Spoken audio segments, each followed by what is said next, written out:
ক্ৰমে বিলুপ্তিৰ গৰাহলৈ ঢাপলি মেলিছে ষ্টক তথা বৰটোকোলা জাতীয় চৰাইৰ প্ৰজাতিসমূহ।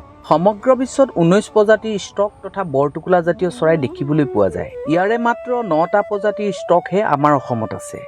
সেইকেইটা হৈছে কালশৰ অৰ্থাৎ ব্লেক ষ্টক, তেলীয়া সাৰেং অৰ্থাৎ ব্লেক নেকড ষ্টক, শামুক ভঙা অৰ্থাৎ এছিয়ান অপেন বিল, বগী সাৰেং অৰ্থাৎ হোৱাইট ষ্টক, ৰূপহী শৰ বা কাকৈ ধোৰা অৰ্থাৎ পেইণ্টেড ষ্টক, বৰটোকোলা লেজাৰ এডজুডেন ষ্টক, হাড়গিলা তথা গেটাৰ এডজুডেন ষ্টক, কনুৱা অৰ্থাৎ হোৱাইট নেক ষ্টক আৰু অৰিয়েণ্টেল ষ্টক।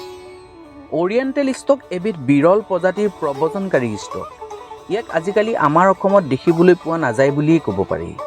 অন্যহাতে আমাৰ অসমত পেইণ্টেড ষ্টক অৰ্থাৎ ৰূপহী শৰৰ সংখ্যাও উদ্বেগজনকভাৱে হ্ৰাস পাবলৈ ধৰা পৰিলক্ষিত হৈছে। আনফালে গেটাৰ এডজুডেন ষ্টক অৰ্থাৎ হাড়গিলা পূৰ্বতে সমগ্ৰ দক্ষিণ এছিয়াতে পোৱা গৈছিল যদিও বৰ্তমান পৃথিৱীৰ ভিতৰত আমাৰ ৰাজ্য অসমত আৰু কম্বোডিয়াতহে প্ৰায় 1000মান চৰাই কথমপি বাচি আছে।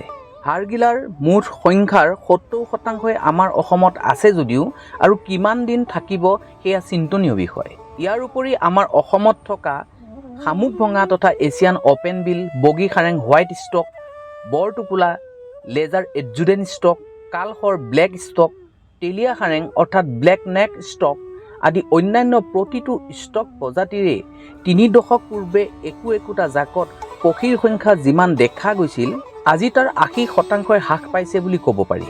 ইয়াৰ প্ৰধান কাৰণ হৈছে চোৰাং চিকাৰীয়ে খাদ্যৰ লগত ফুৰাদন মিহলাই পক্ষী হত্যা কৰা, শস্য পথাৰত কীটনাশক দ্ৰব্য ব্যৱহাৰ কৰাৰ ফলত হোৱা বিষক্ৰিয়া আৰু পোহনীয়া জন্তুৰ দেহত প্ৰয়োগ কৰা ডাইক্ল'ফেনাক নামৰ এক প্ৰকাৰৰ বিষ নিৰাময়কাৰী দৰৱ, যি জন্তুৰ পাকস্থলীত মৃত্যুৰ পিছতো অৱশিষ্ট হিচাপে থাকি যায় আৰু ইয়াক ভক্ষণ কৰাৰ 72 ঘণ্টাৰ ভিতৰতে যিকোনো মাংসভোজী পক্ষীয়ে কৰুণভাৱে মৃত্যুক আঁকোৱালি ল'ব লগা হয়। ইয়াৰ উপৰিও আহাৰ আৰু আশ্ৰয়স্থলৰ সমস্যাবোৰতো আছেই। আমাৰ হাতত এতিয়াও কিঞ্চিত সময় আছে। আমি ইচ্ছা কৰিলে এতিয়াও এই ষ্টক প্ৰজাতিকেইটাৰ যি সামান্য সংখ্যক আমাৰ মাজত আছে তাক বচাই ৰাখিব পাৰোঁ। ৰাইজে নখ জোকাৰিলে নৈ বয়। গতিকে আহক আমি সকলোৱে ষ্টক তথা বৰটোকোলা জাতীয় চৰাইবোৰক বচাই ৰখাৰ ক্ষেত্ৰত কিঞ্চিত অৰিহণা যোগাওঁ।